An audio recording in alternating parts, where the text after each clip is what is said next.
All right, welcome. Hello, everyone. This is a college game day type scenario the Handshake is putting on. Yes, bringing Um, to you live from Doak Stadium at the Sportsmanship uh, mural, I guess you could say. yeah. So we're gonna do a little lap around the football stadium, talk about some sports that happened this past weekend, Florida's loss, and LSU's disappointment 3 years in a row. Brian Kelly, what a guy. Yeah, and Georgia putting a big old butt whooping to Clemson early morning Saturday, and then Miami doing the same to Florida. But come along with us for this little walk around the stadium the Indeed. morning before the big game against Boston College. Yes, live from where it will be happening.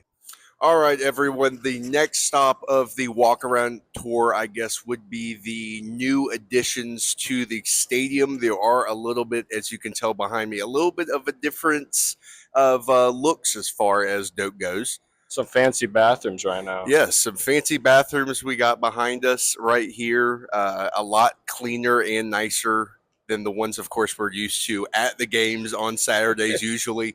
So it will probably smell a little bit nicer. And then also, it looks pretty cool. I don't know if you can quite see it as I start panning over to this side right here. So this is the new looking area of the temporary seating.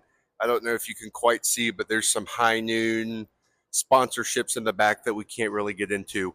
But it looks interesting to say Yeah. the least. The photos, what we've seen so far of the inside of the stadium, actually look really cool.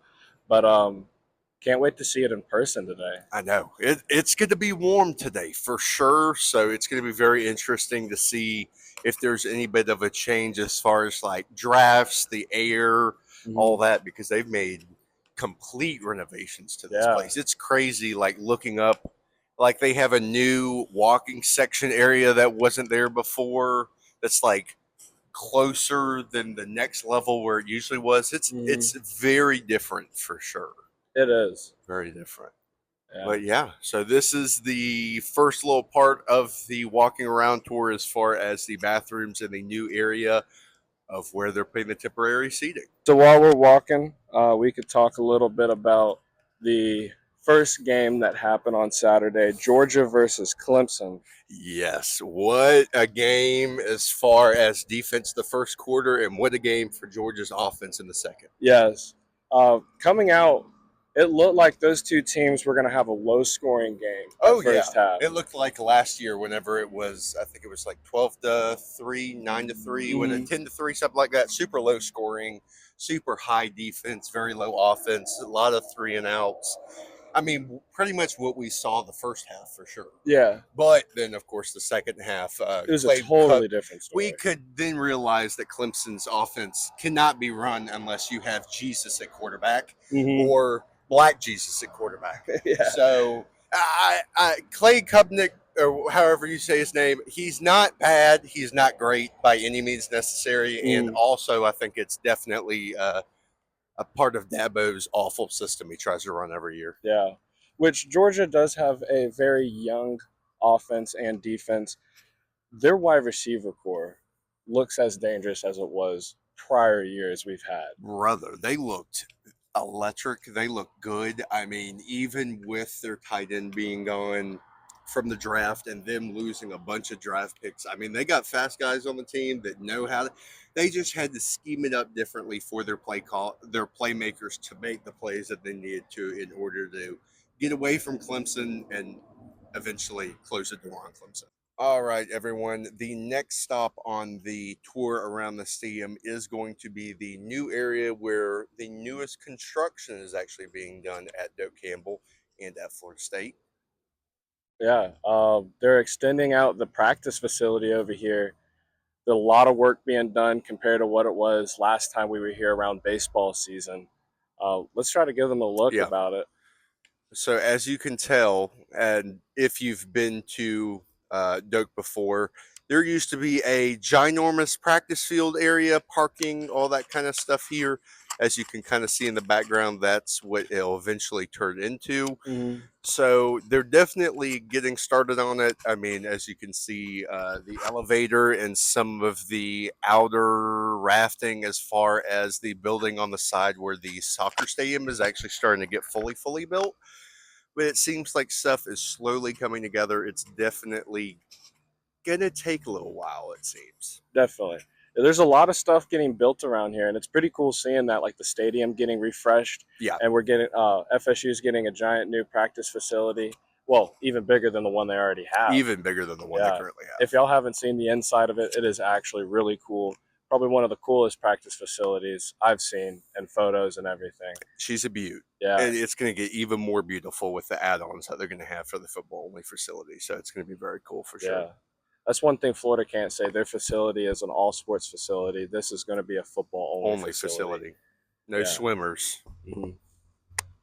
Yeah. So the new football only facility. Yeah. All right. So right now we're in front of the Sod Cemetery. Indeed. Um, Yes. The Josh, infamous Sod yeah, Cemetery. Josh has a lot of wisdom about this place. About Lots of wisdom indeed. Yes, the Sod Cemetery is a place on FSU's campus to where they put every single win that we've had away that we were favored to lose. So we were the underdog in the game. We went into the opposing place and we won ever since I believe it was 1980 something. We've been doing it. So we've been taking sod from every single football stadium. As you can tell, we've been to quite yes, a few as you can see, 2014 over there against Georgia Tech in the ACC championship. That was the 100th Sod Cemetery recovery game. So yeah, it's a pretty cool thing.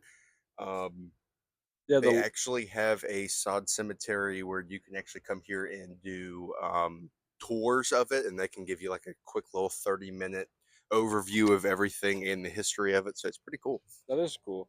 The latest one that they do have is the plaque from last year's ACC championship game. They were underdogs or favored to lose in that game because they did not have Jordan Travis, but yeah, they won that game pretty heavily. And they looked great that game. Yeah. Yeah, Very nice stuff as we're starting to see a few of the FSU staff go back and forth between the stadium and the practice facility, getting everything ready. So it's going to be a good game. It's yeah. going to be a good game If for you sure. look right here behind us, there's the gate that goes over to the practice facility. We already saw a bunch of people walk over that way, but we're gonna go over to the fountains over by the other side of the stadium, see if we can find some fans and talk about some other stuff that's going on. Yeah. All right, so right now we're in front of the Heritage Towers of the Torches One of the fountain. cooler places on campus. Yes, we have the water kind of giving us a cool breeze right now in the shade. It is hot here in Very Tallahassee hot. today. I feel bad for everyone tailgating. It's going to be a long day. Definitely. Speaking of which, we are going to have a tailgate later today. Yes. Hopefully, by the time this is posted, it's before the tailgate and people can see this and come on out. We're going to have a bunch of people coming, giving us some insight on what they think is going to happen with the FSU Boston College game, Yeah. and just We'll, have a good time, really. we'll also have a whole bunch of stickers. So if you Yes, want to come by and grab a sticker, feel free. We'll also be around and about. So hit us up. We got a whole bunch of colors. Of course, mainly garnet and gold because those are the ones you're going to yeah, want to get. But yeah, we got a whole bunch of stickers. So definitely come by and see us. definitely. But while we're here, I do want to talk about the awful game that happened on Saturday, especially for me and other Florida fans. Yes, today I am wearing FSU stuff, but You will never see me. yeah, we're going to talk a little bit about the Gators in Miami this past weekend. Florida did not show up. I'm just going to say that No. straight off the bat. Um, what we've heard and what we've talked about this whole off season and what we've been told by Billy Napier is basically the exact opposite. Nothing has changed. Graham Mertz has basically regressed in his passing style. He had a bunch of overthrows. He did not look comfortable in the pocket one bit. But given Miami's defense was very, very stacked on The O Saturday. line didn't give him much comfortability when the man's getting like there were 5 or 6 tackles where a defensive end had his full arm around Mertz's neck, was like just like throwing him by his neck down on the Yeah. ground. Play after play after like Mhm. the O line wasn't picking Mertz up after he fell down, and I was No. like, oh no. Yeah. But Mertz did end up with a concussion in the fourth quarter. He got hit hard. Very, very hard. He's going to be out for our next two games, all the way up to the Texas A&M game. So that's a big loss for us. But DJ Lagway got his first start as a true freshman. He did. A bunch of hype around him being the first overall quarterback taken in this past um, recruitment stage. He's very, very good. His first drive went 4 and out. They just did these basic plays, run up the middle, and nothing happened. But his second drive, he looked good. He was comfortable in the pocket, making some good throws. And then his third drive, offensive line went back to what they're used to, and he was sacked after sack, and then was hit while he went to go throw, and it was intercepted. His first pick of his college football career. Um, but set in point about that game, Billy Napier is creating his offensive scheme with a coloring book. It's plain. It's nothing to it. It was No very, colored pencils, not even yeah. colored pencils. Just It was crayons, sad to huh? watch. I was Yeah. calling plays before it happened, so I know for a fact everybody on the Miami sideline definitely I was bet you too. were calling 4 corners, bringing 4 pressure, eight, Yeah, 9 deep, 4 wide on defense, huh? yeah. I was definitely calling the run plays before it even happened, but there was a little bright spot I do have to say. Trey Wilson, even though he did not get a lot of touches, he did show a lot of good effort. Um, we haven't seen much on Eli Badger and our other wide receivers, but hopefully coming up these next two games, we will see a progressive state of mind with these guys and they start playing better. But as of right now, I see a 3-9 season for the Florida Gators. Yeah. Shout out Ricky Pearsall. Yes, that is big news. He was shot Saturday night. Someone was trying to rob him of his Rolex, But he and shot back and was alive. he So, actually walked to the ambulance oh when they yeah, showed and on up. the gurney and everything. Oh yeah, Yeah, big dub for Florida. yeah. Big dub for Florida. That man's a big, strong guy. Hopefully, he'll be back very soon. Get strong and healthy. Yeah. Yeah, but yeah, we're gonna finish our little walk around the stadium. Talk a little more about the LSU game that happened yesterday too. Indeed. All right, guys, this segment's probably gonna be really quick because it's It's hot. hot. So as you could, oh wait, No, sorry, you got it. okay, okay. So as you can see behind us is the unconquered statue, which is infamous in Tallahassee, Florida. You can probably see up at the very top here. It is actually lit. They do that ceremony, I believe, every Friday night at like 11 something. They come out here and light it, and some people come around. Super cool.